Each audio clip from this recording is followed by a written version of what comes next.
శ్రీ సద్గురుభ్యో నమః. సభా సభ్యులందరికీ కూడా విజ్ఞప్తి, కొద్ది క్షణాల్లో సభ ప్రారంభం కాబోతోంది.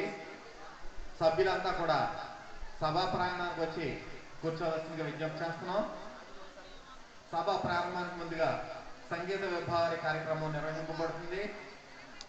సభ్యులంతా కూడా అత్యంత భక్తి శ్రద్ధలతో సభా ప్రాంగణంలో కూర్చుని స్వామి యొక్క మహామంత్రాన్ని ధ్యానం చేసుకుంటూ స్వామి యొక్క లక్ష్యంలో కూర్చోవలసిందిగా విజ్ఞప్తి చేస్తున్నాం. దయచేసి ఎవరు కూడా గట్టిగా మాట్లాడొద్దు. అందరూ కూడా మహామంత్రం మనసులో మననం చేసుకుంటూ అత్యంత భక్తి శ్రద్ధలతో స్వామి యొక్క లక్ష్యంలో కూర్చోవలసిందిగా 50 మందికి కూడా విజ్ఞప్తి చేస్తున్నాం.